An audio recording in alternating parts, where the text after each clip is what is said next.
Don't wanna let you know you're so hypnotic, magical.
You're so hypnotic, magical.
Don't wanna let you know you're so hypnotic, magical.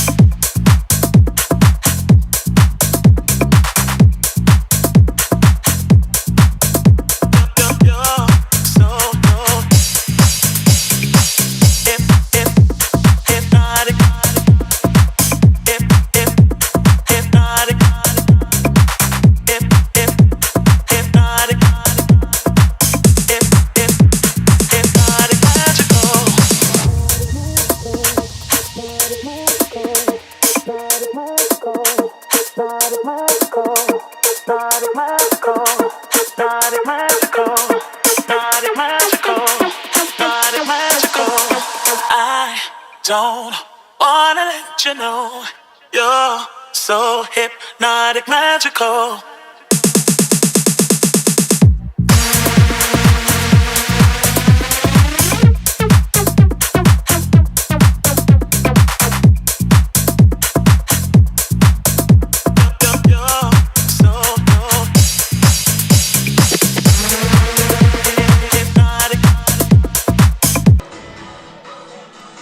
Hello and welcome back. It's been 8 months and 1 day since we've had NCAA Division III women's basketball for you here in Cousins Gymnasium on JumboCast, and we couldn't be more excited for today's matchup. It's going to be between your national number 4 Tufts University Jumbos and the St. John Fisher Cardinals, for whom today's game is the season opener. We're coming into this game with a lot of question marks. Will Tufts be able to recover from a tough season opening loss against number 5 RIC? And will Fisher be able to set the tone for their season early against one of the toughest opponents on their schedule? My name is David Latham, and joining me on the mic today in her first basketball broadcast for us on JumboCast is Molly Sullivan. Hi, Molly.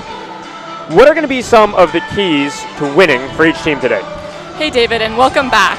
For Tufts, we're seeing an Elite 8 team returning to their home court today, coming off a tough loss against number 5 ranked Rhode Island College. The first key to today's game for Tufts is ball security. Last game, Tufts combined for 22 turnovers, and against RIC, Tufts had a .3 assist-to-turnover ratio. All of last season, they had a ratio of 1. If they can keep the ball and capitalize on possessions today, I think Tufts will see a win. I think the second key to the game for Tufts is their supporting and their bench players. Against RIC, Tufts had 3 points off the bench. Only Russell and Gonzalez in double digits. If Tufts has 3 or more players in doubles and possibly double digits off the bench today, they're looking at a much more well-rounded score sheet. For St. John Fisher, this is one of, if not the toughest game on their schedule. So SJF needs energy today on the road. We'll expect double digits from Sydney Tommaso and Claire Kruska, but on the defensive end, they need to shut down Russell.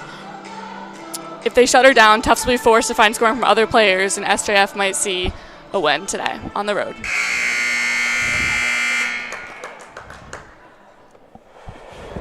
A pleasant good afternoon, ladies and gentlemen, and welcome to Cousins Gymnasium on the campus of Tufts University here in Medford, Massachusetts for today's Division III women's basketball matchup featuring the visiting Cardinals of St. John Fisher College and your Tufts University Jumbo.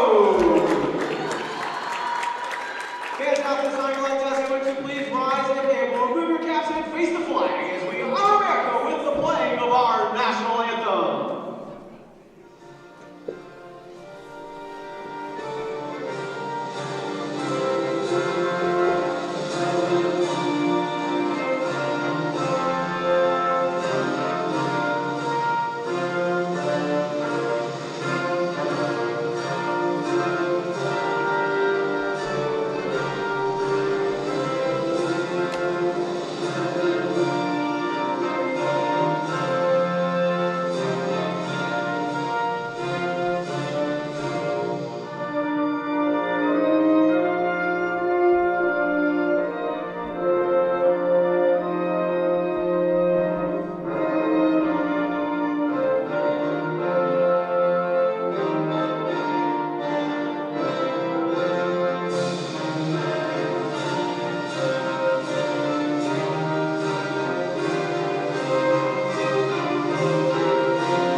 And welcome back. Thanks for sticking with us. We're going to have the starting lineups now.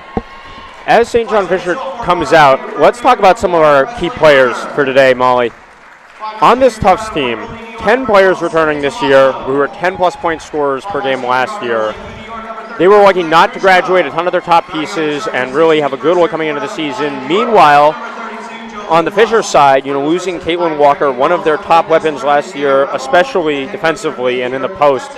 Who are going to be key players in setting the tone for each team today? I think the obvious choice on Tufts' end is Maggie Russell. Russell is a 2-time All-American, returning NESCAC Player of the Year, So we're going to see her almost definitely in double digits, no question. For St. John Fisher, it's a little bit different, but a player that I'm looking forward to seeing is Jolene Lusk. A first year, first start, first college game. So I'm looking forward to see her as their height today in today's game.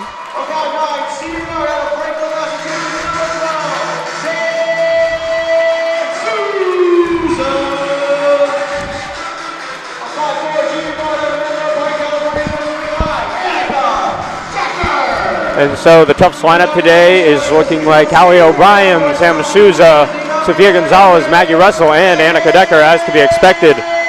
That's the same group we had in that first game against RIC, with only 2 players getting more than a couple minutes off the bench. I mean, nobody got more than 5 minutes, with the exception of those 7 being the starting lineup, Sophia Davis and Annie Espesi. Do you think they'll look to the bench more in today's game? It's a good question. I think that it's possible that Tufts will play their bench, but last game they had 3 starters in double digits, so they might rely on their starting players. I think it depends on St. John Fisher's defense. If they start to shut down Russell, if they start to shut down Gonzalez, we'll see possibly some more bench players for Tufts. And on the Fisher side, The starting lineup looks like Jolene Lusk, the 6'2", sort of forward center out of New York, will be playing in her first game of her freshman season on the starting lineup. She'll be joined by, of course, Sydney Tomaso, Claire Krushka, Katie Moravec, and number 4, sophomore Presley Brunner. Sort of the starting lineup you'd expect to see from this team, perhaps with the exception of Katie Moravec's sister, Kelly Moravec. Decker now with the ball, dribbling to her right, drops it off for O'Brien, and the Jumbos will start off looking to switch up the momentum from their last game. Gonzalez around the elbow, pulls up, got it, fresh start.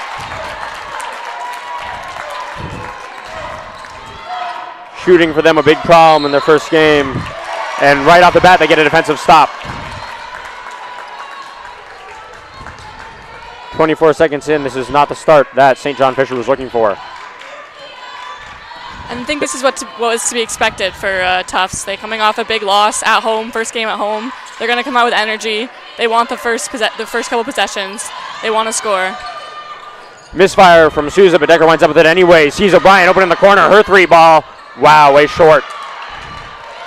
And after giving up an open shot like that, Fisher gets to take a deep breath after watching that far short. Brunner now. Moravec fakes a pass and sees Krusha. Wants a floater, no. Moravec sideline, good close off from Decker. Sloppy pass, knocked away for a second by Souza, but Fisher winds up with it. Desperation heave from Krushka. You know, you can't say that's how they drew it up, but 3 points to 3 points. Decker drive by, gets it to go, but they're going to call a foul on the floor, I believe, on Moravec. Foul number 3, Katie Moravec. O'Brien to take it out of bounds. Gonzalez up top. Sue's on the elbow. Gonzalez wants a quick pull 3. Oh, O'Brien's rebound. Krushka lost sight of O'Brien on the baseline, and she comes up, giving Jumbo's second life on this possession.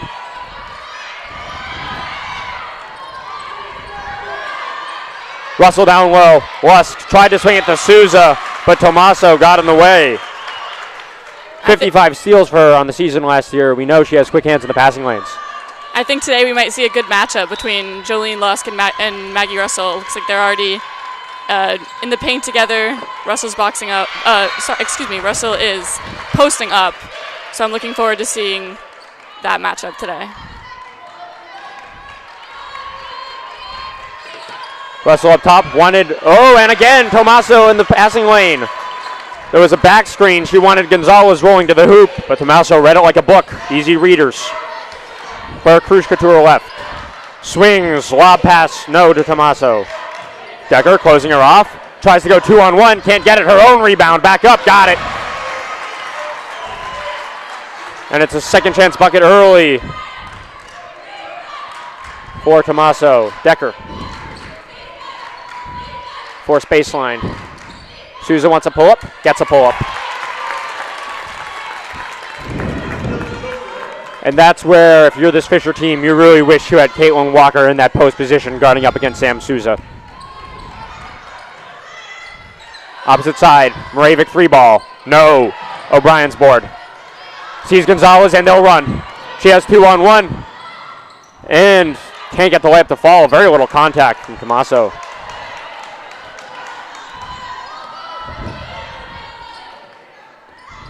Moravec screening. Lusk spinning around, trying to get some space from Russell. Lusk from around the elbow. It's a moon ball, and it's a bucket. And that's her first 2 points of her career. 1 for 1. Not something to complain about. Decker to her left. O'Brien with a jab. Swings. Jumbo's looking for an opening. Down 3 here early. Russell now will try to go to work. Fake pass. Bucket, and got it. And 1. She got a step on Lusk, who brought the hand down. She drew a little contact, and now she'll have a chance for 3 points. On both ends of the court there, we saw the Lusk-Russell matchup, which I think is going to be one we'll be looking at all game.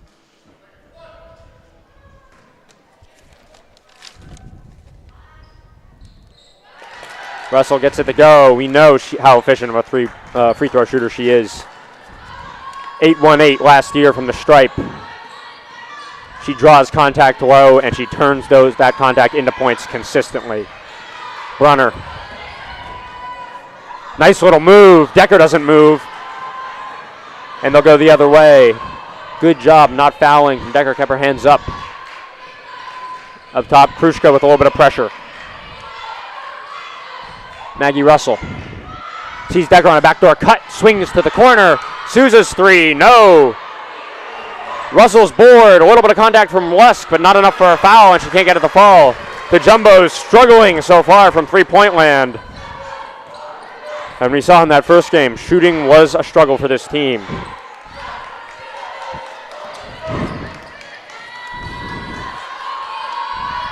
Lusk a three ball. That was ambitious, can't get it.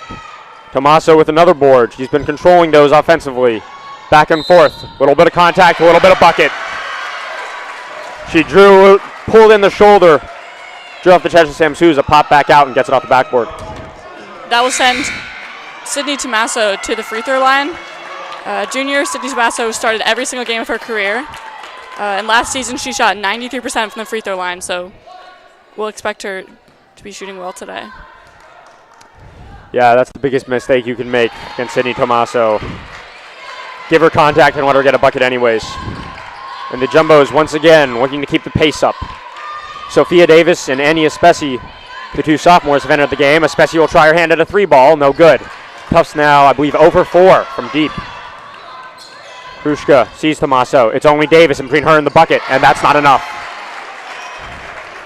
St. John Fisher looks like a well-oiled machine right now. It is 12-7 with 5 minutes and 18 seconds to play in the quarter. Russell. Gonzalez praying to open the lid on the three-point shot, and she does so. And that's got to be a breath of relief for the Tufts coaches. And they're hoping that's the one that will give this team some rhythm.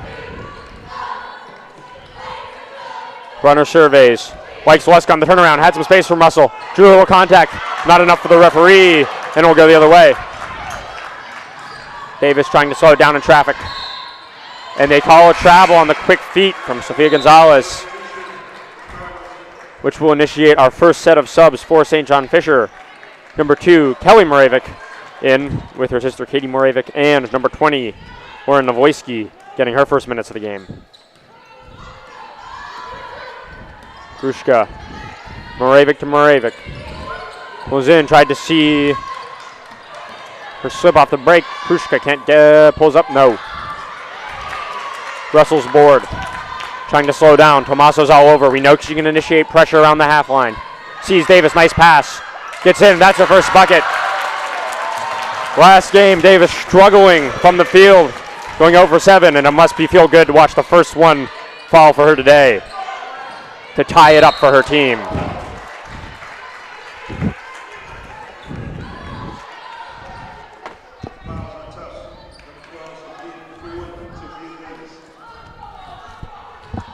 And perhaps she got a little bit too excited after watching that one fall, because trying to get in the way of the pass to Sydney Tomaso was a little too much contact. Fisher retains.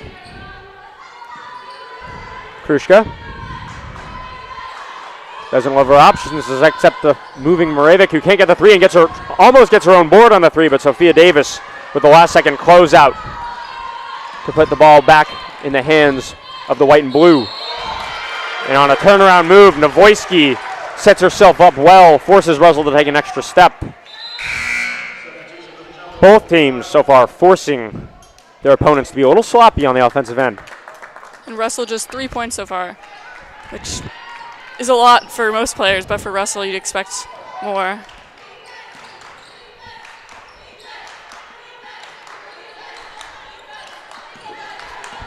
Tomaso pulls up. She liked her shot, but couldn't get it to fall. And like I said earlier, Tufts takes a sigh of relief when they see that one flank off the rim for Sydney Tomaso. And so far we've seen some ball security from Tufts, but last game, as I mentioned before, they had 22 turnovers, with an assist-to-turnover ratio of 0.3. Wow. Interesting play there. I think that's an Annie Espesi assist. Talia O'Brien with a nice drive and dish. Looked like it was going to be all for nothing until Sophia Davis cleans it up. Novoisky. Moravik, once again, not a lot of pressure from Maggie Russell, but can't turn it into 3 points. Especially now running. Tufts so far, running all day. Sees Maggie Russell, a little bit of contact from Novoisky. No foul, but yes, bucket, and Tufts is now up 4. They're on a 9-point run. Can Fisher weather the storm? And Tufts looking good in transition there.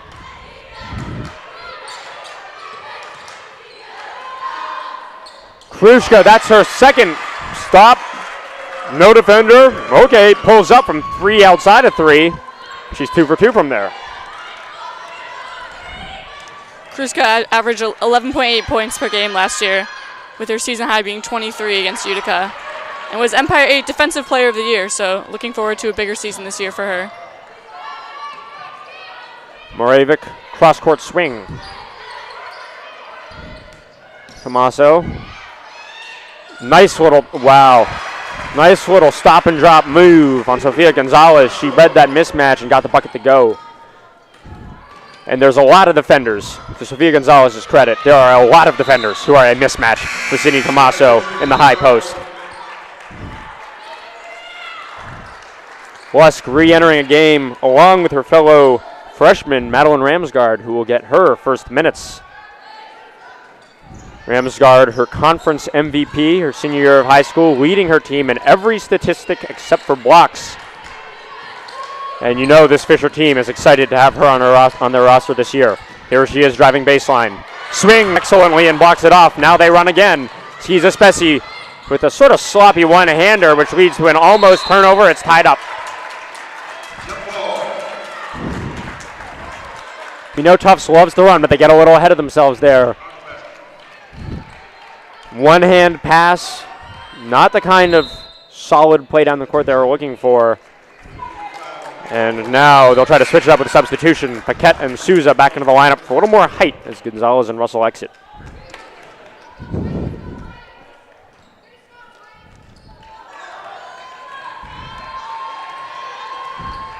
Krushka across the timeline. And Annie Espesi is saying, no more 5 foot outside the 3-point line pull-ups for you. Lusk with what would have been a handy little move, but Michaela Paquette has just enough height to make it uncomfortable. O'Brien, nice pass over the top to Paquette. Little bit of contact from Krushka, but she got it anyhow. Great read on the height differential from O'Brien. And Lusk a little shaken up on the play down here, didn't get back in time there, and left Mark open. And she can't make 2 out of it that time, but if you're Michaela Paquette, you have to be thinking that's not a shot you want to keep giving to Jolene Lusk. Especially underneath. Tried for a pass to Souza, winds up in Davis' hands. Souza lets go of the ball again, and turnovers, just like they were against RIC, proving a little bit of an issue early for Tufts.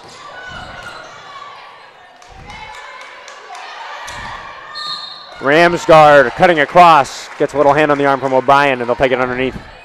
And that was Tufts' 5th turnover of the game, compared to St. John Fisher's 2. So hoping to keep those turnovers under double digits this game. It's not looking good for Tufts so far. Yeah, and as we're just about to close out the first quarter, that puts them just about on track for the same numbers they had last game, compared to around 15 a game last year. 3-pointer won't go from Krushka. And they leave Tufts with 21 seconds to try and get a bucket out of it. They're hopefully going to make this the last possession.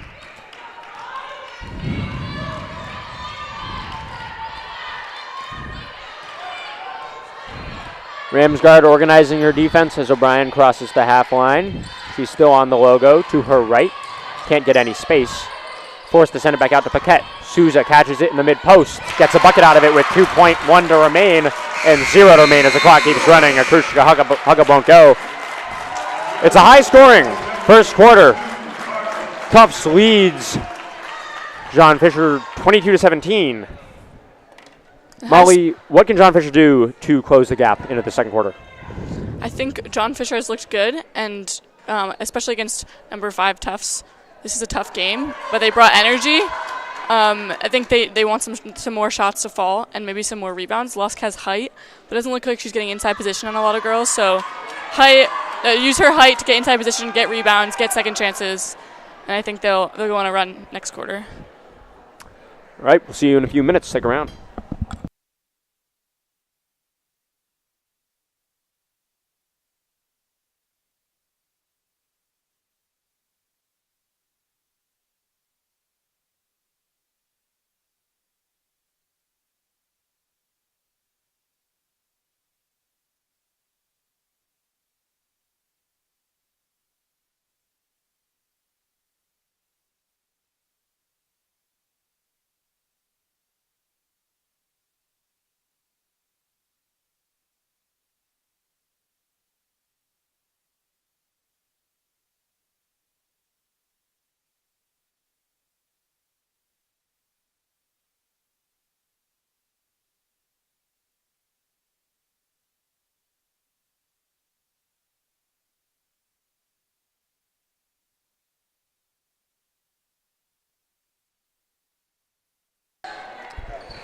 And welcome back to NCAA Division III basketball. We have Tufts versus John Fisher here. Joining me on the mic for this second quarter is my good friend Jason Straight. How are we feeling, Jason? Hey, David. I'm doing well, and let's see if the Jumbos can continue their hot end to the quarter here in the second. And it's going to look like it's going to be an offensive foul on Paquette as she was screening. Jason, how can they keep that momentum going into this half? Well, in the first part of the first quarter, they were having trouble getting into the paint, but they were able to do that eventually and get some buckets there to Davis and Paquette and just timely shooting.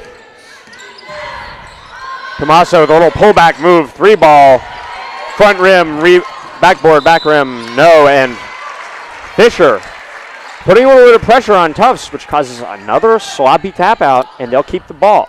Yep, Tufts needs to limit these mistakes, limit these turnovers.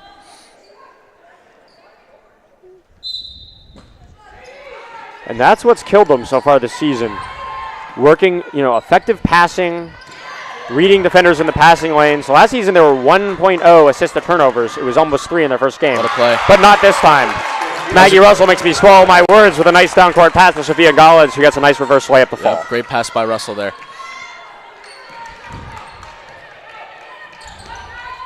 Tommaso. Russell, high press, switches to Moravik. Paquette comes across on her. Krushka. Tufts not giving up an inch of breathing room. Moravik wants Lusk, who now is facing a 2-on-1. Goes up with it anyhow. That's not the shot they wanted. Great defense there by Russell, leads to the Jumbos taking possession. Russell draws some contact, not enough. Souza's there, board. Russell wants to be there again, knocks it out of the hands of Great Lusk. Rebound. O'Brien will reset up top, signaling to her team. Dribbles right, nice swing to Russell. Got it. Great moves there by O'Brien and kicking it out to Russell for the bucket. Yeah, and Fisher has been pressing high on Decker and O'Brien so far this game. She's been making them pay with those drive-in kicks, drawing two, seeing the open woman. Yep, We'll take a break. The Jumbos are on a 4-0 run to start the quarter.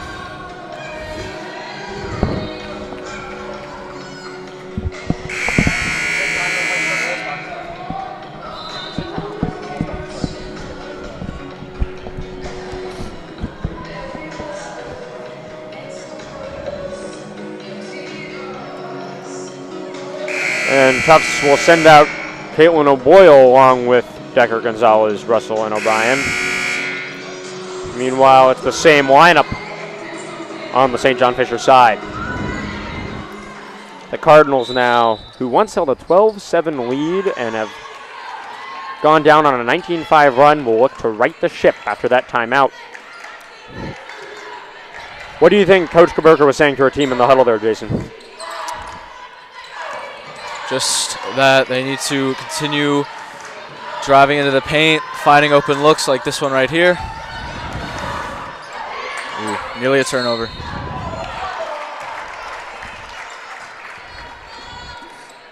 Tommaso, as she does so well, draws contact. She'll go to the line.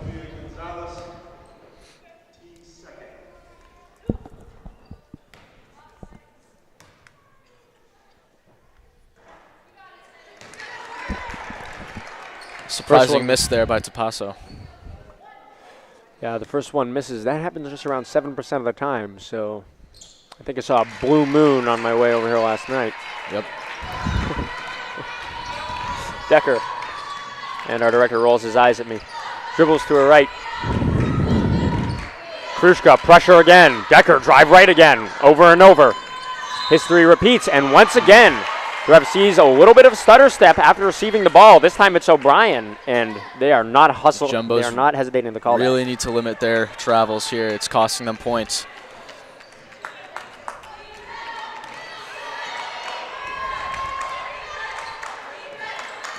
Krushka. Russell switches onto her. It's a double screen, which leaves Krushka wide open. Around the ribbon won't go. Strong rebound up from O'Boyle between Tommaso and Lusk. Good pick there by Lusk, but they could not finish with the three. O'Boyle, nice fake. Draws a little bit of Lusk contact and gets it the ball anyway. Talk about two-way impact for Caitlin O'Boyle. Nice strong finish by O'Boyle. Leads to the foul. Not a bad way to start your shift. And in comes Davis, who's played very well this game so far.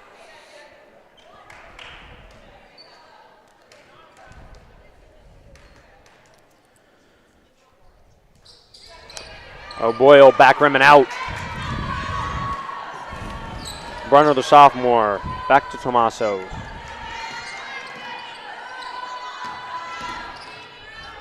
Abdabit Seman.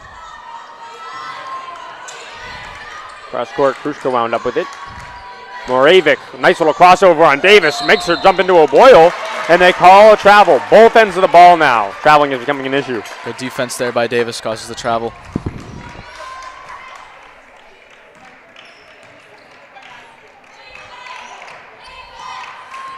Decker. Gonzalez around a screen from O'Boyle. It's back to Decker. Drops low to O'Boyle, who had the height mismatch. Oh, but Krushka wins it where she can. They know they're not getting a block on Caitlin O'Boyle if you're Cora Krushka or Sydney Tommaso. A little bit of a slippery touch, and there were 2 or 3 defenders around her, which leads to the turnover.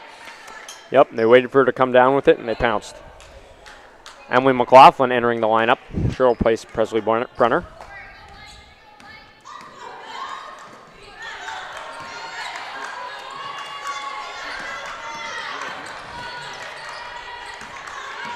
McLaughlin to her right. Gonzalez still there. Davis comes out, couldn't get the interception.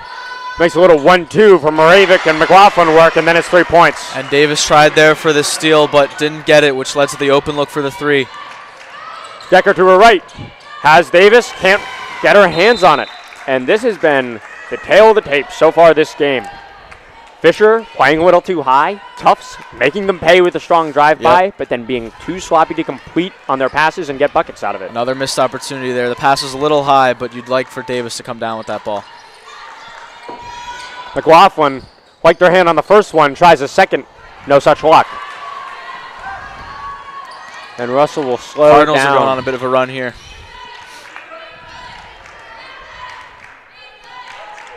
Decker. Gonzalez switches, goes back and forth. Moravik with a hustle play to get her hands on it. But Gonzalez hustles back. Ends up with Decker wide open up top, but she'll slow it down again. 6 seconds to shoot. Decker to her right, doesn't have anything. Sees Russell up top. She's got 1 second, pulls up, 3 ball. Wow. What a play. Just as Coach Pace drew it up, I'm sure. Last-ditch effort pass to Decker, who finds Russell eventually for, again, a last-second 3. The bank is open on Sunday. Yes, it is, David.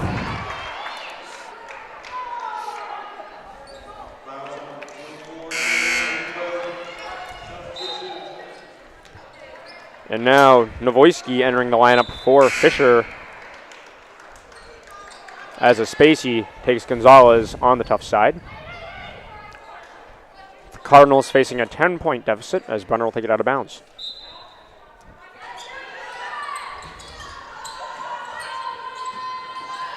Novoisky, Brunner.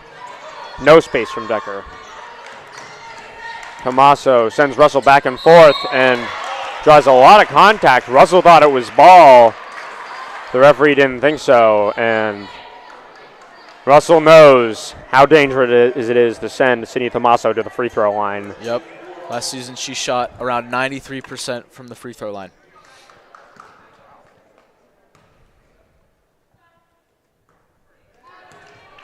Another miss, though. We talked earlier about how non-characteristic that is.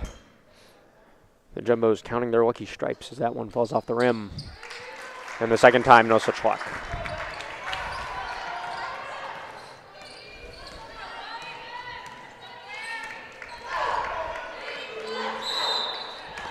And it's a foul on Russell. Nearly another turnover there, though. Jumbo's got to be careful.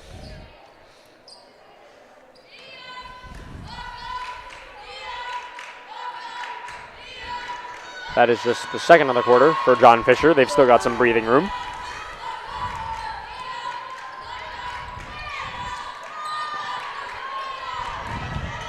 Davis, nice move. Just $1 million move, 10-cent finish.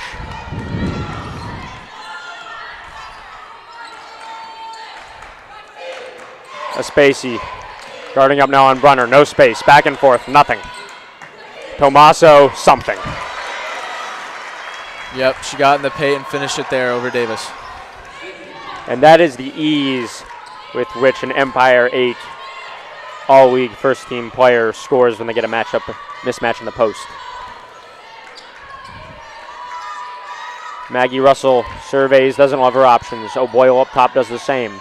Davis prefers that mid-ranger to the three, but can't get it this time.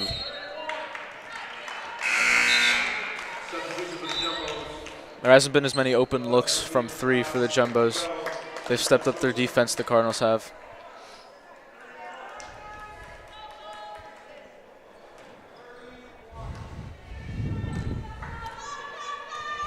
With 4 minutes to remain in the half, Brunner will look to spark this Cardinals team these last couple minutes, and that might be what does it.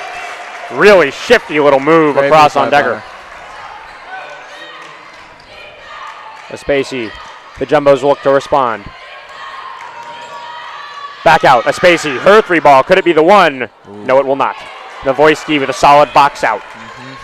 Fast transition there for the Jumbos, but couldn't finish on the three. And Tommaso similarly cannot get it to go, but Brunner. Great play by Brunner, gets the rebound immediately with the jump shot, sinks it. And she did, in fact, look to draw it up as we approach the half. Now it's just a one-possession game. Sloppy pass to Spacey on the sideline. Dribbles to her left, keeps control, goes up with it. Got it. Great finish by Spacey. Jumbos need to lower the momentum here caused by the Cardinals. Now it's only a 5-point game. That's an impressive floater with the left hand and a defender all over.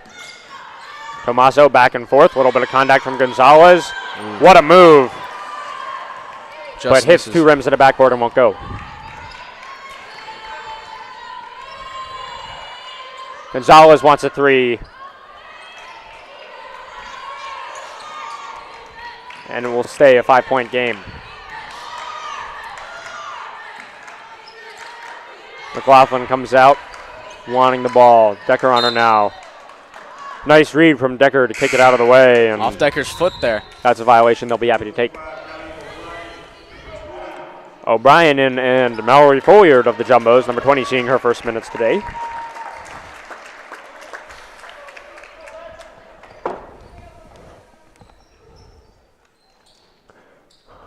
Brunner will take it out from underneath. Players popping out to the three-point line. And that's where she'll see Katie Moravik.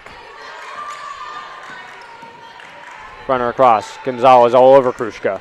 Not giving up an inch. Goes up with it. No. Strong defense, and the Jumbos will run as they do. Up to Folliard. One possession, one foul, one bucket, 3 points. Yep, and we see some two-way play there. Some great defense by Gonzalez in the back end. Then very fast transition to Folliard for the two. +1. And Sophia Davis, Caitlin O'Boyle, and Mallory Foyard all now will start their shifts off the bench for this Jumbo's team with a quick, nice, effective bucket. Something they lacked in that first game. Yep.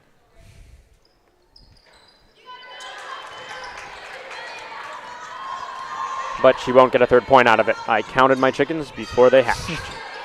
Runner now. Tomaso. Krushka. Likes a post matchup against Gonzalez.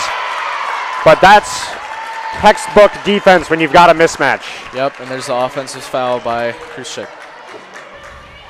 Gonzalez knows she's not bodying Krushka out of the paint. She's not going up and getting a highlight reel block. What can she do? Set herself up a nice 2 feet outside of the circle and draw a foul.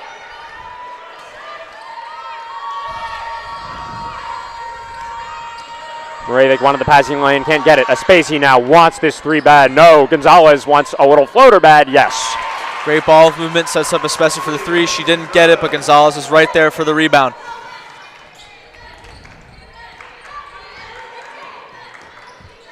Krushka, Tomaso. Lets Foyard come to her before driving. Novoisky doesn't want a three.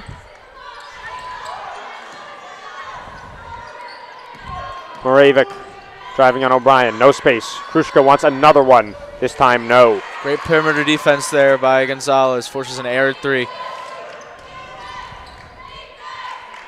Spacey. O'Brien up top on the Tufts tee. Moravik, no space. Oh, and this time she reverses the trend. O'Brien gets a step, but not a step enough as she reaches in and knocks it out of bounds. Let's see what the Jumbos can do here in the final minute. Souza, Gonzalez. Foyer down low, looks for a little granny pass to Souza, who swings it over top. Oh, and they'll call a 3-second violation on Sam Souza, sending the ball the other way. Great pass in there to Folliard, but she could not get the shot off in time. Yeah, and that kind of offensive awareness is something Tufts has been struggling with so far, despite the lead they've built over this first half. Yep. Ramsgard doesn't have her options. Souza knocks it away, but they'll retain. Runner, a little in and out move, it won't work. Had a screen, doesn't want a screen. Novoisky. Runner, pump fake, turnaround. No, Tomaso. And it's a jump ball, some physical basketball underneath the the hoop here in Cousins. Great defense by Aspesi there on the outside. Again, forces an errant shot from the Cardinals, and now the Tufts has it. And now Katie Moravik will enter the lineup, something of a defensive specialist leading his team in steals last year. So you have to think Coach Guberka wants her in for these last 13 seconds on Callie O'Brien.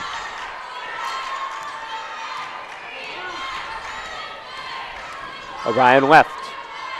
Pass to Folliard, and once again, a slightly off-target pass turns into a turnover.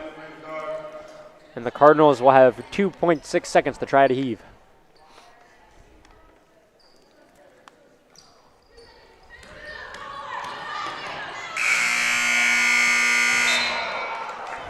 Nothing but net from Korkrushka, but not in the way she was hoping for. It'll be a 9-point game going into the half. Jason, what have both of these teams done well so far in your mind?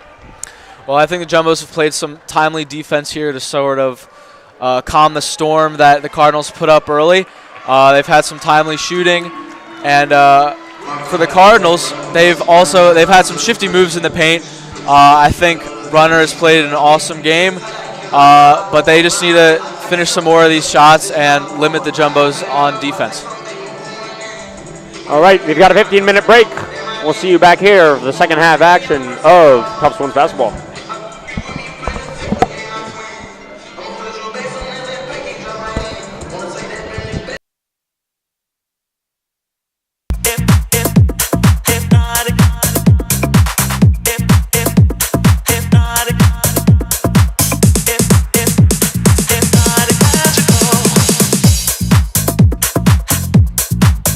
Magical.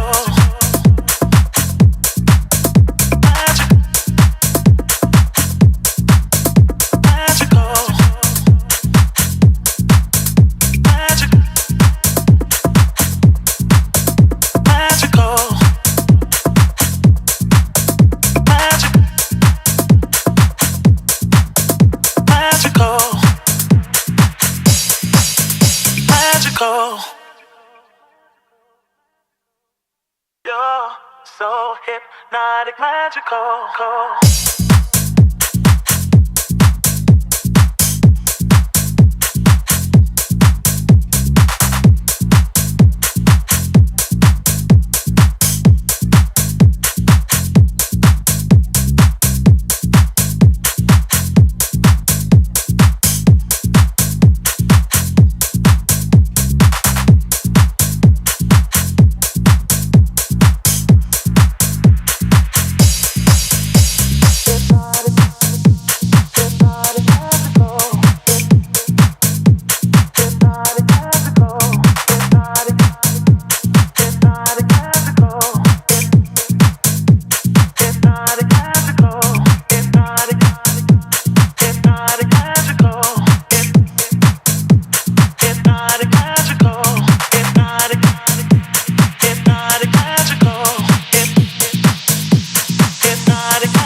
Don't wanna let you know you're so hypnotic, magical.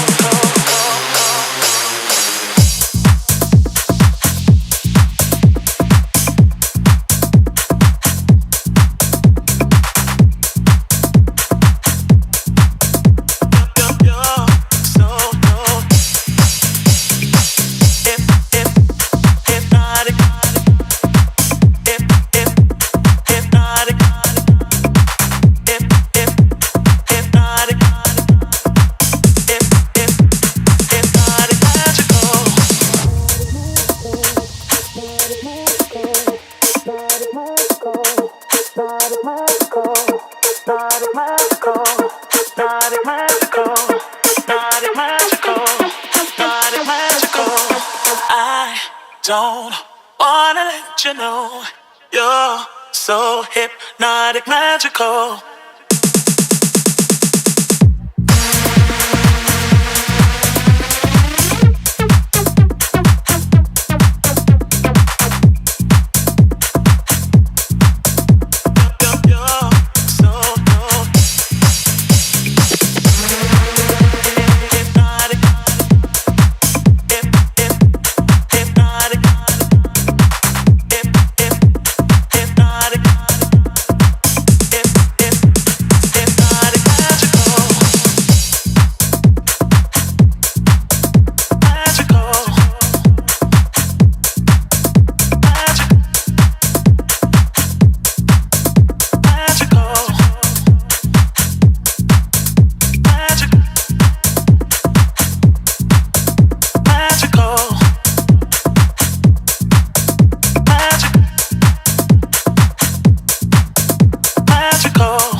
You're so hypnotic, magical.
Don't wanna let you know you're so hypnotic, magical.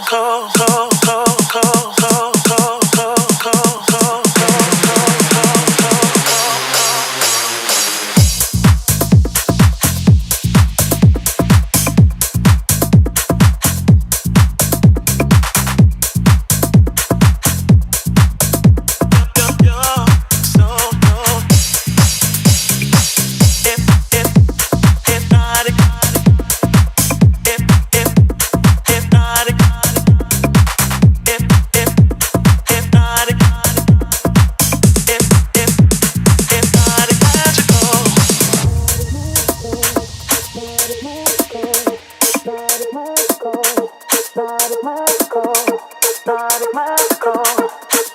magical, hypnotic, magical, hypnotic, magical.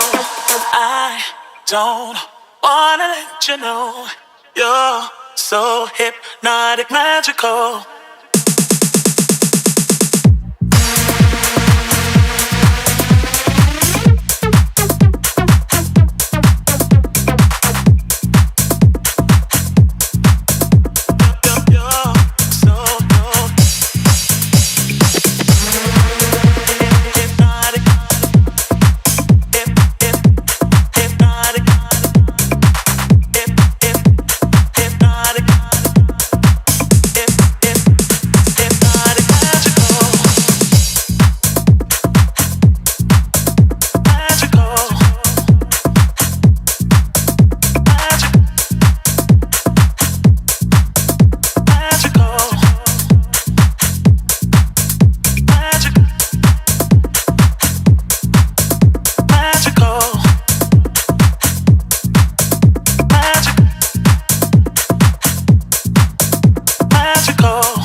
You're so hypnotic, magical.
Don't wanna let you know you're so hypnotic, magical.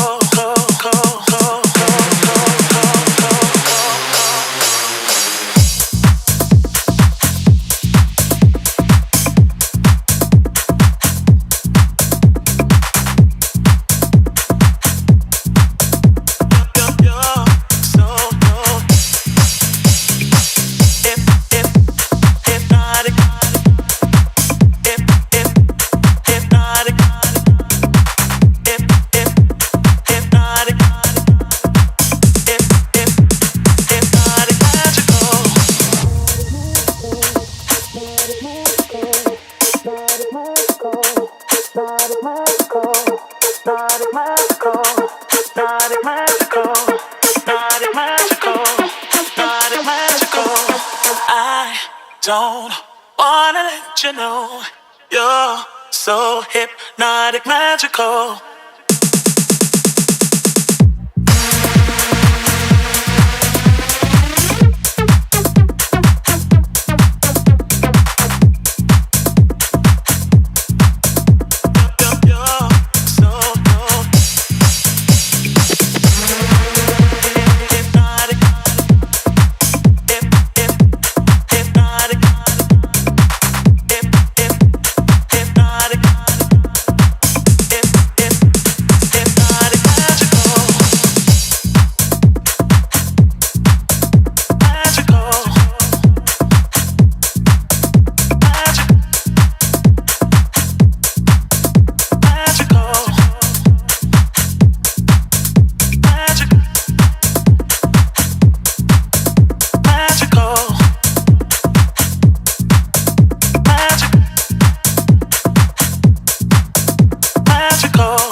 You're so hypnotic, magical.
Don't wanna let you know you're so hypnotic, magical.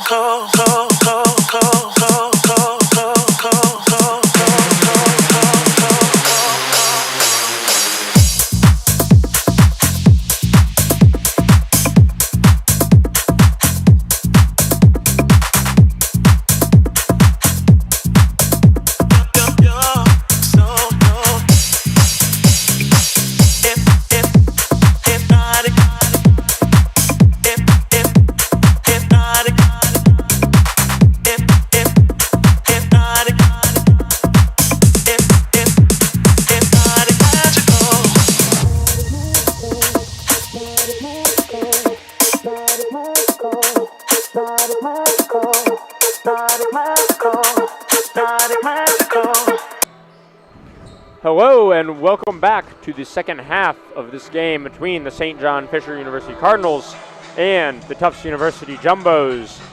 At the half, it is 37-28 in favor of the home team, and the first half was a half of stars, one could say. Maggie Russell leading the Jumbos in every statistic, including efficiency, except for personal fouls.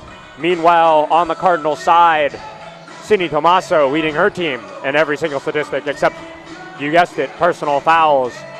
She has 13-4-2. Russell has 10-4-3. But basketball is a team game, and neither of those players will be able to decide the fate of today's game.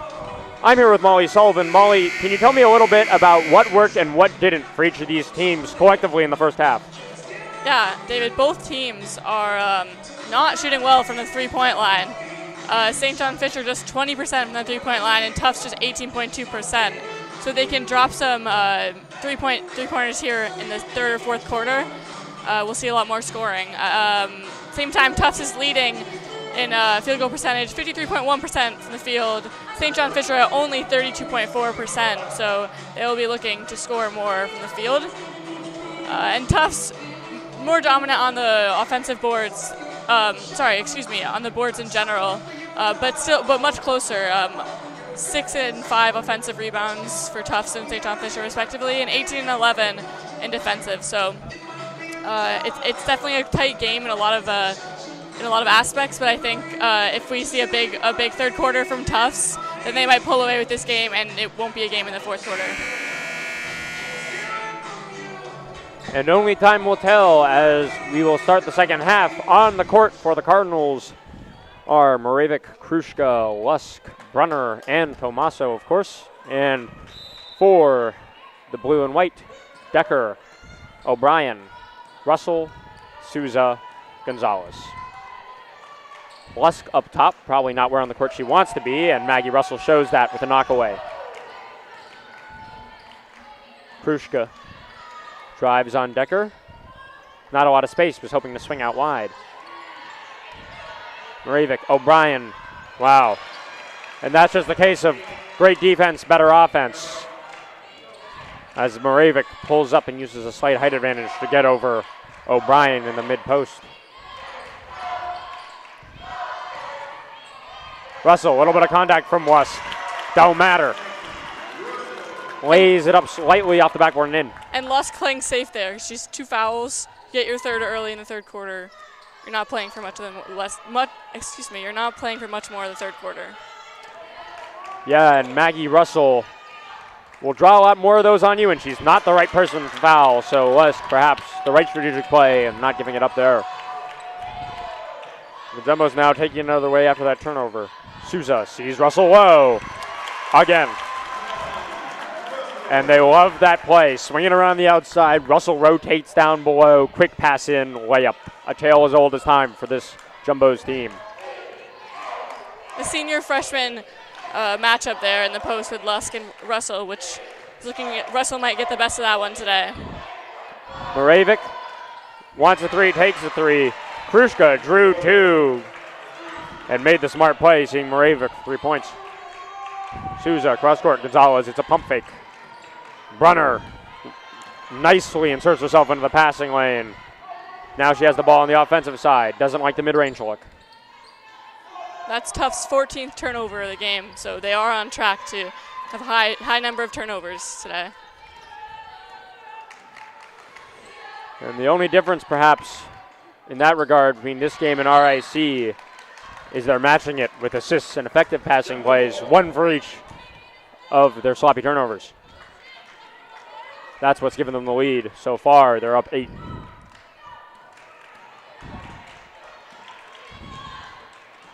Decker hands it off to O'Brien. Sousa, Gonzalez. And as she stopped perhaps attempt to turn around, there's a foul on the floor on Presley Brunner.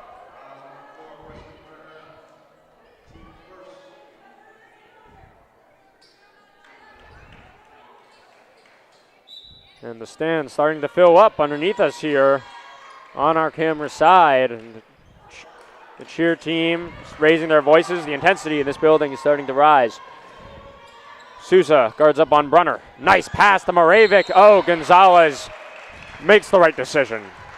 That's an easy 2 for Moravik, but she gets a block from over the top, which also involves a little bit of a hit on the top of the head.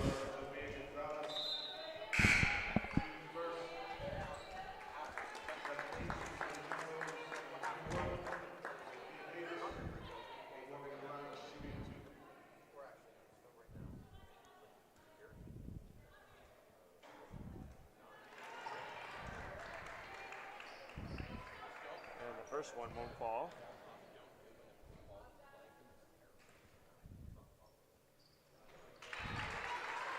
But the second one will. Not a fruitless trip to the stripe. Decker signaling to her team. Russell comes up top for a possible screen. There it is. Decker, mid-ranger off of it. Can't get it offside rim, but follows her own shot nicely. Tries to rip it away from Moravik, and they call a quick tie-up. As Decker hits the deck.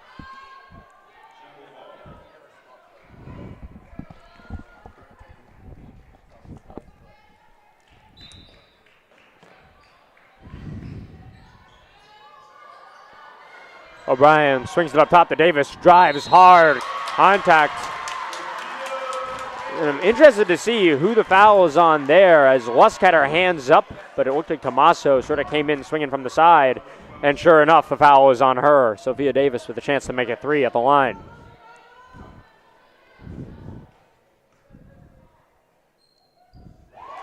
And she converts. Davis receiving the ball on a nice wide open spot around the stripe. But she likes that drive and lay, and that's what she opts for. And Davis certainly struggled last game, but today 7 points already. Looks like she might have herself a day. Lusk. A nice little post move. Perhaps they're trying that out on practice because that one was pretty identical to what we saw Presley Brunner pull off on Decker earlier today. Speaking of Decker, a chance for 3. No. Sousa board. As Brunner was too busy closing out to protect the near side rebound. Russell, no. And it falls out of bounds amongst the many hands and will go the other way. Russell a second slow to rise from the deck, but she does so and gets back on defense.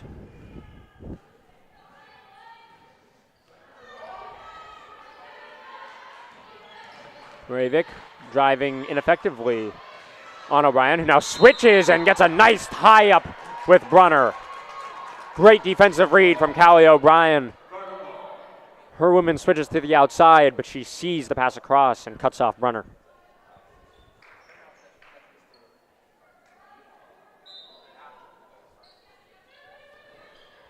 Krushka. Tommaso. And in the hands of Sydney Tommaso is a place this team loves to see the ball, but it won't turn into points this time. Russell cross court. Davis uses momentum to her advantage, makes it 2 points. And we see Lusk there playing a bit conservative. She's in help in the middle, off her man, and doesn't really step in with a big presence there. She's a lot taller than Davis, so surprised to see her not make more of a move there to block or at least get in her way. Yeah, and you pointed out near the beginning, Molly, that this could be a turnaround game for Sophia Davis, and so far that is exactly what it has been. A fire starter for this team off the bench today.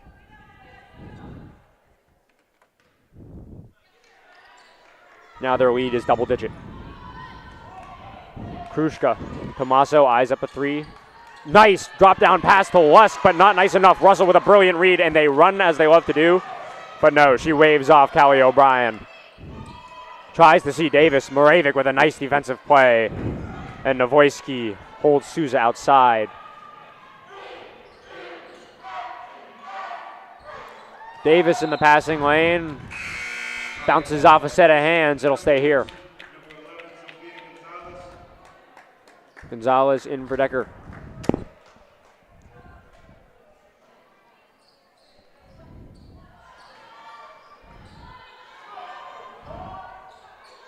Novoisky down low. Nice read to see Moravik outside, and not the outcome she was hoping for.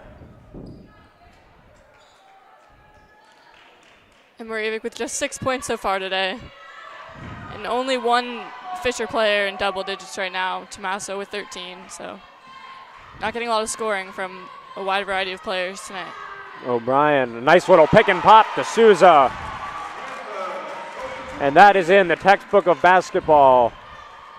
Page 1. Screen, draw 2, pass out, 3 ball, bang, and they have the ball again. Momentum riding in the way of Tufts University right now. Up top, no. Davis collects anyhow, drives on Tommaso, doesn't love her options. And O'Brien will slow it down at the beckoning of Coach Joe Pace.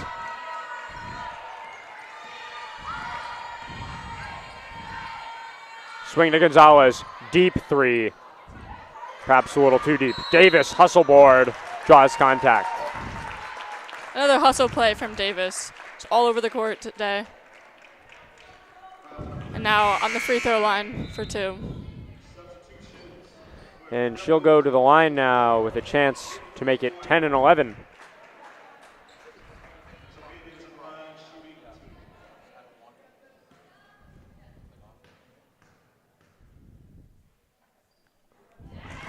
Double digits. Her season high last year came against Scranton, where she scored 15. And at this pace, she could look to beat that number in just game 2 of her sophomore campaign.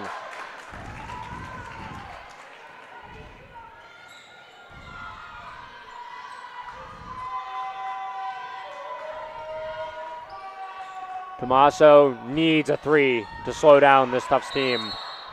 Can't get it. And, I mean, this Tufts team has to count themselves lucky that St. John Fisher has struggled, has matched their three-point struggles and exceeded them so far in this game. This is not the norm.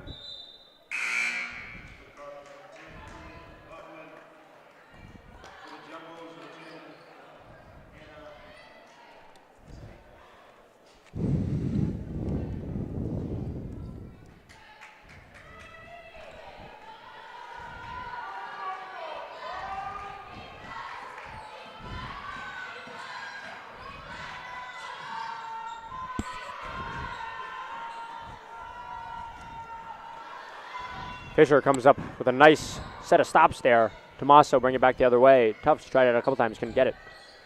Krushka down low to Novoisky, can't control. 3 defenders swing in on her. And as she loses control, they'll get a call on the arm. Tufts advances to 3 fouls now in the quarter. Davis is wondering if that was more of a block rather than a foul, but Novoisky will go to the line.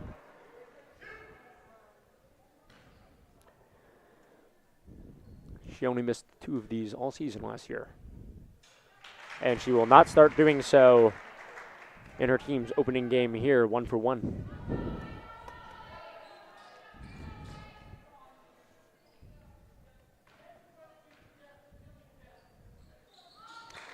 Two for 2, clockwork. And again, Tufts with pace. Davis up top, O'Boyle. Nice defense from Novoisky and Seaman and Brunner. Hands in passing lanes. That's been a bright spot for Fisher so far. And Gonzalez not giving Brunner any space here. Neither is a Spacey. For Krushka, she will do so. Perhaps surprisingly, giving her success from deeper than deep so far. Brunner. And a Spacey called for an armbar as Brunner will look to drive right.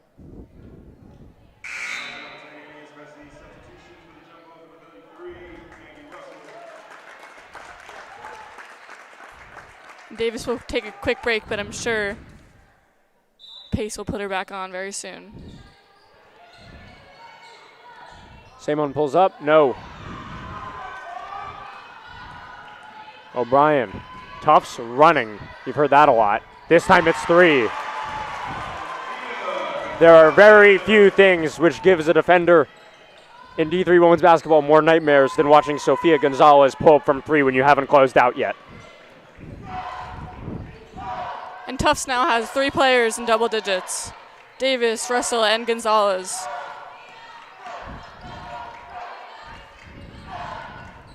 Russell. Back up top to Gonzalez. Little screen right from O'Boyle, won't take it.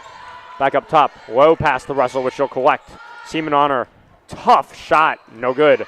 Own board. It's on the ground, and they're hustling around it. Krushka winds up with the ball and 2 defenders. And as a player reaches in, there will be some arms swinging around. It'll go the other way. Heat is rising down here in the corner of the court, of the tie court in Cousins Gymnasium. And that's going to put Fisher on the line. Bonus 1-1. 2 minutes and 30 seconds to remain as Tufts gets their 5th and exceeds the bonus mark. McLaughlin out of the lineup. She is replaced by Moravik.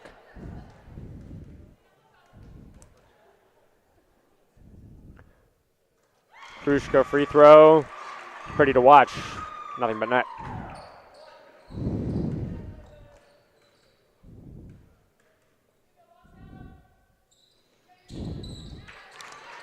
Can't get much more perfect than that. Decker. There's a press now for the first time from St. John Fisher. Full court. Gonzalez dribbles through 2 defenders, gets contact, doesn't lose the ball. And after watching that sequence, you have to think Coach Kuberka is rethinking the sort of full court press she wants her team to play for the remainder of this game. That's far from what you want to see on your first possession pressing, especially sending Tufts to bonus now. And Gonzalez not going to miss that one. Yeah, and the full court press, I mean, really, if there's any time you're going to have success with it, it's for your first 2 plays when hopefully you hit the offense with something they're not expecting, catch them off guard, make them frustrate them, make them desperate, make them lose logic, try to dribble out of the press, and on their very first attempt, they can't make that happen. Something needs to switch up because Tufts just showed us they can break that down with ease. And Tufts has been running all game, so it's not surprising that they were ready for that press, ready to just run right by it. Gonzalez, steal, running. 3 defenders, not fast enough, but she loses control and throws it off the backboard. O'Boyle looks like she'll be called for an over the back.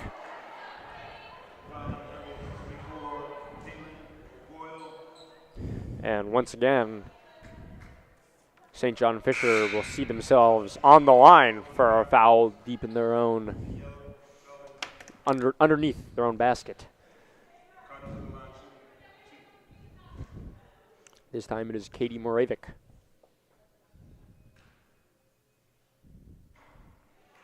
And O'Boyle's second foul in just 7 minutes of play, 2 points. Not really what you want to see, but she stays on, and we'll see if she can turn that around. Once again, Katie Moravik, 1 for 2 from the stripe. Aspacey. Tufts, like they've done this in their sleep. An easy press break there. Aspacey to the left around Brunner. It's a nice screen from Russell. No. Brunner looking to run. Sees she has Moravik, doesn't like it.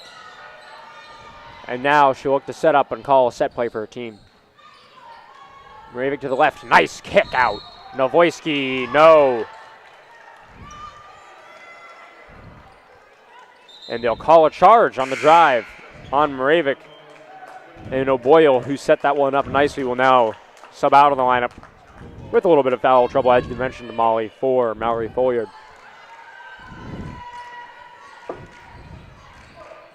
That was one of the lowest energy charge calls I've ever seen. Thought it was a defensive foul.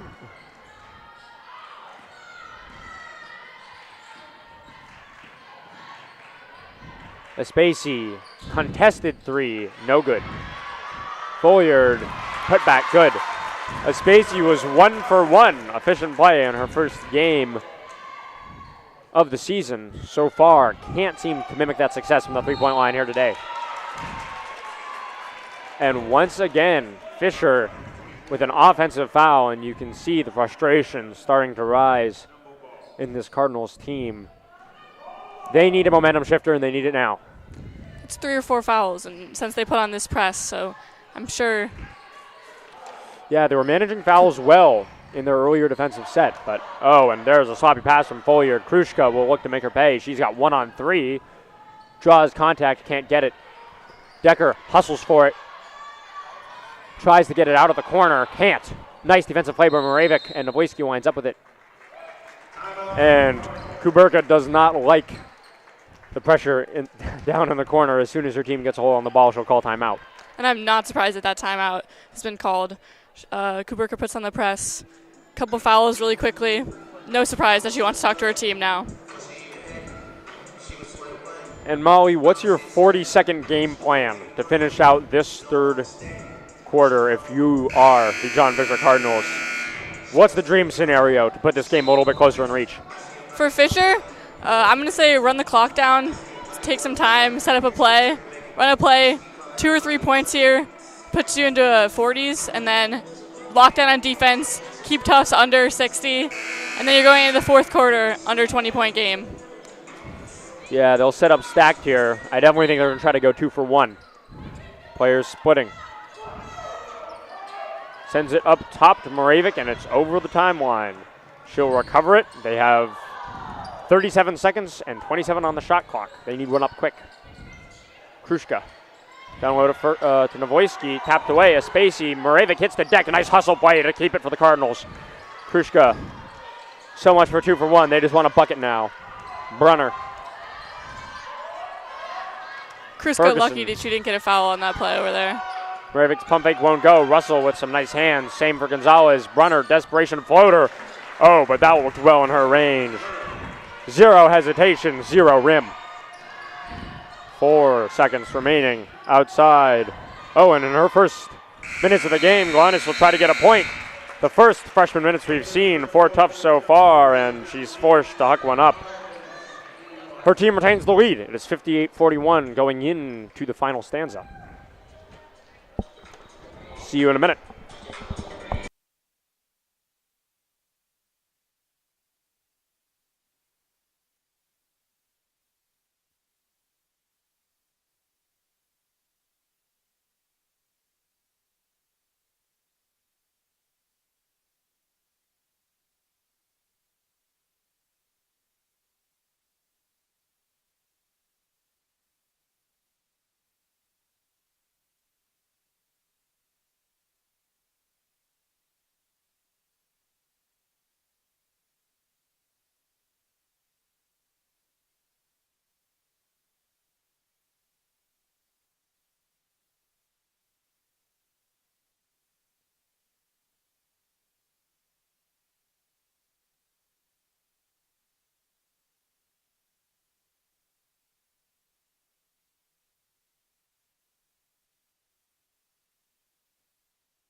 And welcome back after that short quarter break. If you're just joining us, Tufts leading the St. John Fisher Cardinals 58-41, and we have 10 minutes. Let's see if they can make it a game. Souza didn't want any overhead passes, kicks it back outside to Russell. Money ball.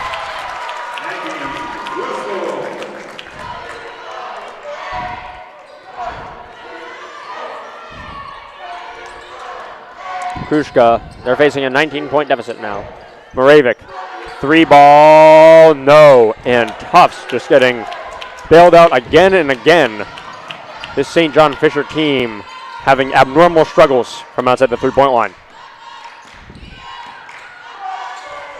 St. John Fisher with a good take by Russell. St. Russell. John Fisher, not a single game under 50 points last year. So this will be tight for them, but definitely uncharacteristic today. Yeah, I mean, this is a challenge right off the jump for this St. John Fisher team. Tufts, perhaps the hardest team on their schedule, certainly in terms of their NCAA tournament run last year. Tufts. This team plays four teams that played in that tournament last year, this season. Tufts was the most successful of those teams. We know they dominate in the Empire 8. Last season they went 18-0, dominating Nazareth in the championship game. These out-of-conference games are really the time where they can test themselves and see what they're capable of. So far against Tufts, it has been a challenge. Lusk now going to the line after drawing from Russell.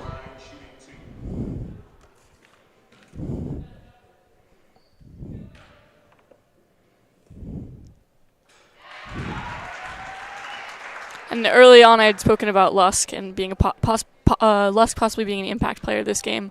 That's just her third point today. But honestly, a tough matchup. Russell's guarding her most of the game. Senior freshman, All-American, guarding someone in their first collegiate game. No surprise that Lusk is going to have some trouble. Yeah, on the defensive side of the ball, I mean, she has kept her hands up, used her height to her advantage. I've honestly been impressed with the work she's done so far. And with the absence of Ashley Pavin in this lineup, she's one of just two players over 6 foot playing today. You know this Fisher team misses her. And there's a prime example. Maggie Russell, no challenge. And just another play. Fisher coming off a press, just not able to get into a good defense. And the press is necessary at this point, but they're definitely something they're going to be working on in practice next week. And it's a slightly different press look here. Perhaps they switched it up at the quarter because this one, and it works, and I'm surprised to see a foul there. That one worked a little bit better for Fisher. That's more of a slow zone press, letting one player, Tommaso, guard up while the others watch the passing lane, sort of set up in a 1-2-2 zone, as opposed to trying to trap corners, and it's a little bit more effective. And Russell putting the ball on the ground there, but if they don't call a foul there, that's a turnover. I think she's better to pivot past that, get that out of her hands. Galanis, the first freshman to see minutes today, and she'll make 3 points out of it. That's the number on her jersey. Well, we'll see if she hits the free throw. I've been speaking too soon today, but a nice lay-in.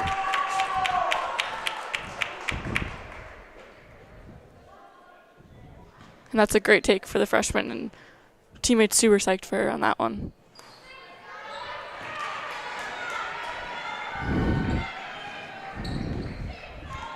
And we saw her get a brief 3 minutes in that first game, but no shots nor points to her name, and that will be the first bucket of the season for a jumbo freshman.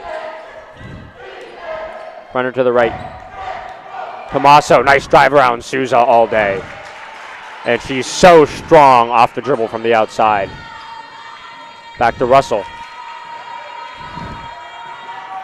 Decker. Galanis wants another one. No. Russell knocks it back out. Can they get it before it crosses the half line? No, but they're calling a knockout from John Fisher, so it'll stay here. Galanis, this time into Souza. Tommaso sort of swung in from underneath there and should draw a foul. That's going to be her third personal foul. Tommaso having a good day today. Just so impressive, just quick, driving to the basket, but a little bit in foul trouble now, but not much of a problem. 7 minutes left. Probably going to keep her out there. Yeah, and the total doesn't worry you, but with 2 and just around the last minute, the trend is perhaps bothersome. She is not a player you can afford to have out of the lineup.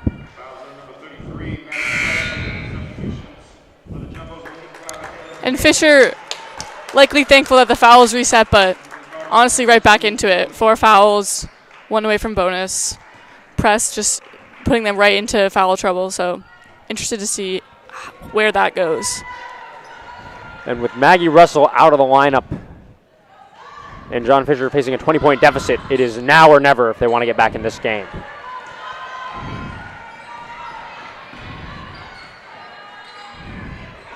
Galanis wants another three, gets another three. 6 points in just a matter of minutes for Stella Galanis, and this is a player to be excited about if you are a Tufts Jumbos women basketball fan.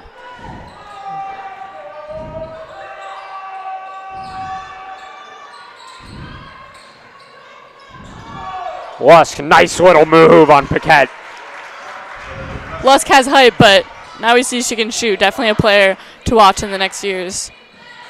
Galanis sees Souza and gets a nice little mid-range pull up the fall.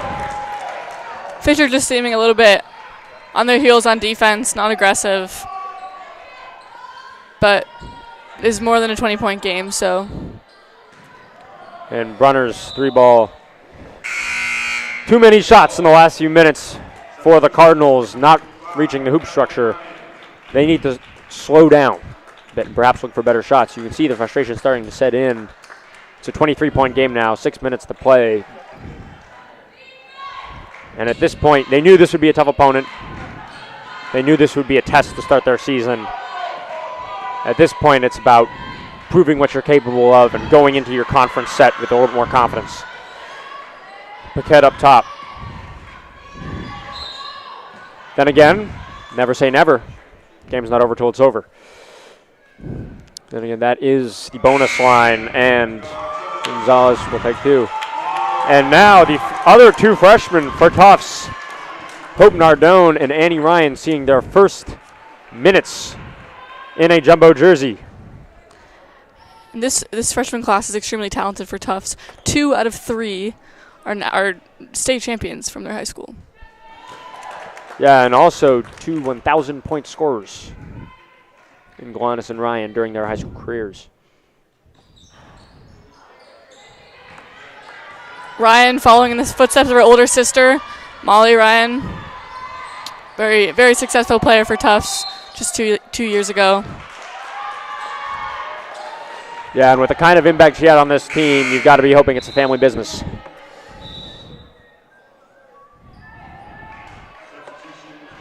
Nardone will take it out of bounds as Novoisky and Brunner leave the lineup. Replacing them, number 3, Katie Moravik. And looks like Ramsgard. Ryan now ball in her hands. Nice behind the back move. Keeps a hold of it. Makes Moravik swing for it. Gets it. Those are her first career points. And the bench is loving it. The energy is high here in Cousins Gymnasium. 2 electric performances from 2 freshmen. Exciting. And Moravik made a nice swoop for it, but not nice enough. Tommaso, no bucket. Lusk, no bucket. Lusk, foul. Good rebounding work from Jolene Lusk. Also a freshman underneath. A lot of contributions on both sides of the ball from players in their debut performances here today. And they all, I'm sure, have exciting collegiate careers ahead of them.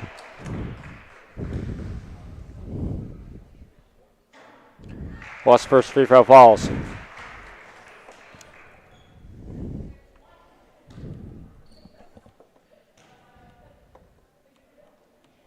As does the second. Perfect trick with the stripe. And they'll stay in this, what really is now a man press. And that's Lusk's 7th and 8th points of the game.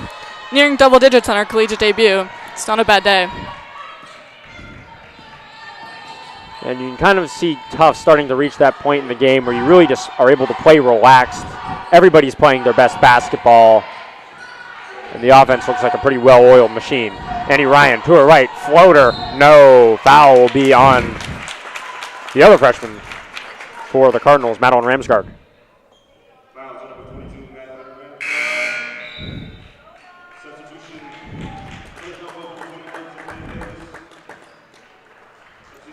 Davis headed back into the game, 11 points. As you said before, career high is 15, so we'll see if she makes it there today. Meanwhile, Emily McLaughlin re-entering the lineup for John Fisher. And Ryan now a 100% collegiate free throw shooter. Still a 100% collegiate free throw shooter. Moravik, Ramsgard, She'll dribble to her left. O'Brien's giving her some space. And usually you'd have to think she would regret doing so, but today is just not that day for the Cardinals. Nardone wants to join the fun. No. Ryan almost had the board, but Tommaso winds up with it. And that could have been the first career points of all three Jumbo freshmen in just a matter of a quarter. Ramsgard sees Lusk. Pump fake nicely on the three. Drives in. Easy bucket. And Lusk with double digits in her collegiate debut. 10 points right there. Good day. Yeah, and she shows there that she is someone who makes defenders respect her three-point shot because she hit those two deep twos earlier. Then she swoops in and shows that she can finish with both hands. Nice little lefty finger roll. And this time it's a drive right. It's a beautiful pump fake. Foul drawn. She's certainly upset there that she didn't finish that and one, but either way, getting to the line, it's just showing that she's a good player, and the matchup with Russell was tough today, but now that she's matching up with some other freshmen, it's clear she's going to be dominant in future years. Yeah, and Lusk really looks like one of the most experienced players on this team right now. She is playing what looks like junior, senior level basketball in her debut. And if you're an Empire 8 player watching this game right now, especially if you're a center or a big, you're worried.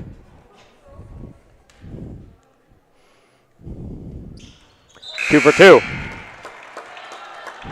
And she'll exit the game with no little contribution, replaced by her fellow freshman number 5, Alexa Gibson, who is in the absence, as I mentioned, of Ashley Pavin, the rest of the height on this team. Galana signaling. Davis, Ryan. Poyer with a pump fake. And Gibson's first play will be a foul on a nice drive to her right from Mallory Folliard. Folliard, the veteran on the court right now for Tufts. 3 freshmen and a sophomore.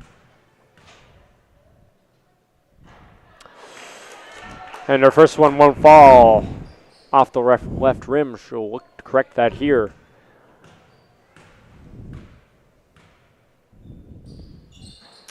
And no, fruitless trip to the stripe. John Fisher will take back over. Julia Peralta is also seeing her first minutes of the game. She swings it in to Gibson. Folliard, nice hands-up defense. It's a 3 for Carly Elliott. And no, and the three-point woes just continue and continue. Nice pass to Davis. Pump fake, bucket, 13, and one more to reach that mark, as we mentioned. Hope Nardone shows she can run a fast break offense. At this point, St. John Fisher just 16.7% from 3. And meanwhile, Alexandra Tommaso,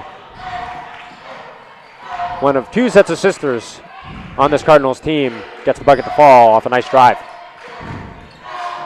Ryan wants another bucket, gets another bucket, uses the backboard to her advantage. Peralta's here. Peralta's here bringing the ball up. Julia is not the first in her family to play basketball for Fisher. Her father played in the 90s, wore number 11 as well. So a family affair for the Peralta's family. And now another substitution for the Jumbos. Davis exiting the lineup. O'Boyle is in. It is the 3 freshmen and the bigs. Caitlin O'Boyle, Mallory Folliard, Stella Galanis, Hope Nardone, Annie Ryan. Meanwhile, Fisher trying out some new lineups. Hannah Ferguson and Carly Elliott up top, Gibson down underneath. O'Boyle, height mismatch with Peralez, but Peralez makes a nice work of it, keeping it low, no bucket. Galanis 3 falls off the side rim. Ryan tries to save it with little success. It'll go the other way.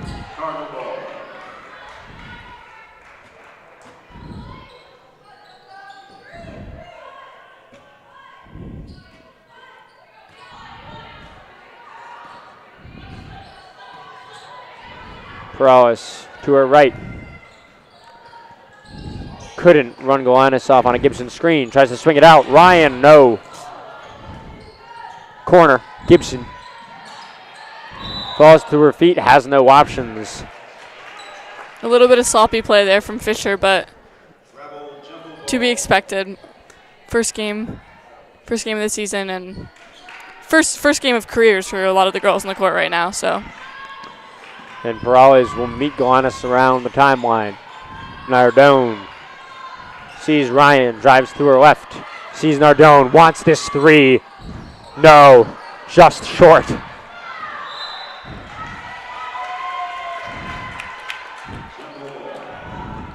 But possession will stay here, and perhaps she'll have another chance. 1 minute and 40 seconds to play. Jumbo 79, and St. John Fisher Cardinals 55. And at this point, they're both teams trying out new lineups and seeing what's going to work for the season ahead. And while it doesn't fall that time, you'll think Estella Galanis open floater will be one of them. Carly Elliott. Perales surveying her options. Sees Gibson. Nice little move on O'Boyle, but can't get enough space. However, that lack of space turns into a foul. She'll take two. Gibson definitely drove there with the intent of finding that foul. Leaned in to the line for two.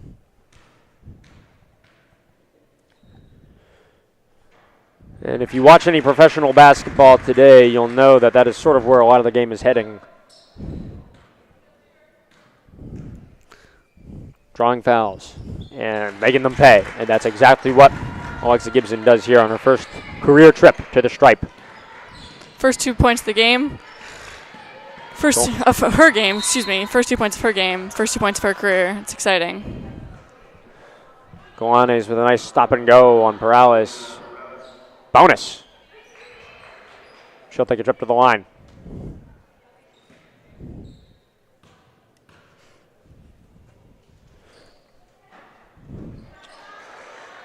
And the first one won't fall off the left rim.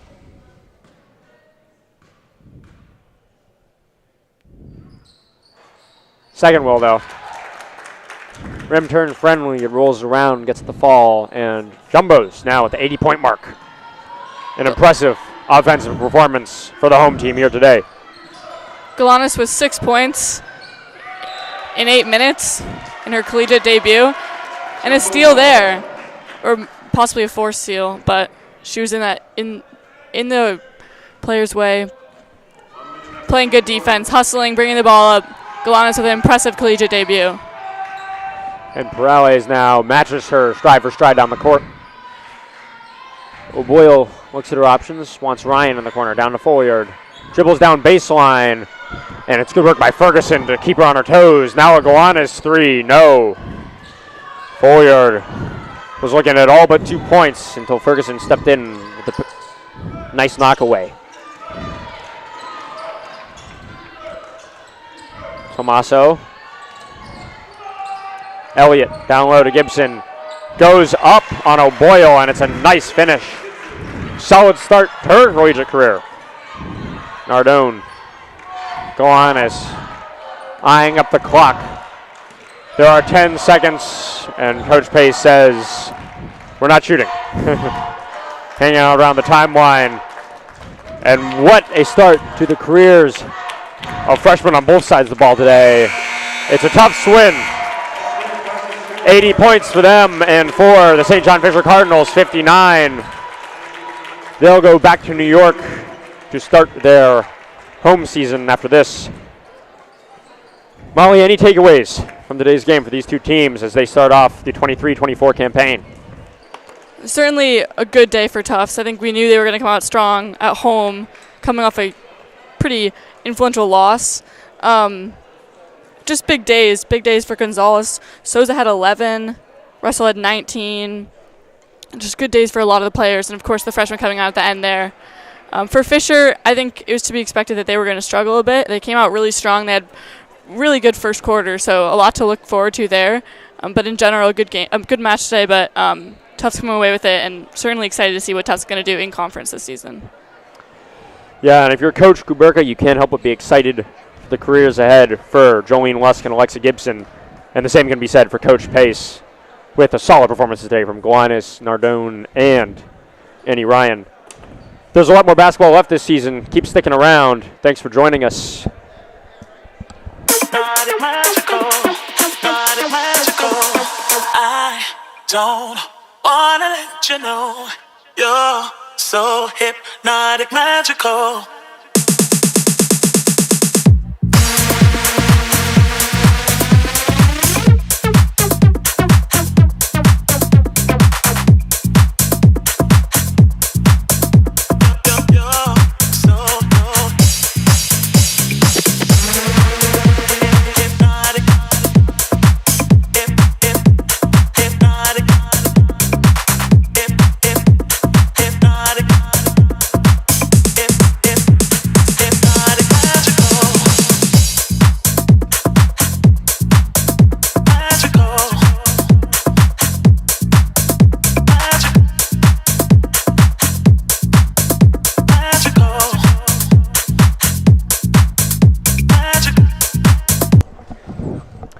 Hey, and if you're still here and a fan of Tufts Athletics, perhaps hop over to our broadcast happening right now of the men's soccer game against Rochester. They lead 2-1 with 17 minutes to play. Go check it out. Magical. Magical.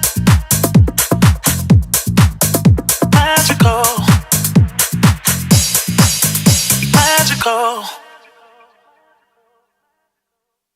You're so hypnotic, magical.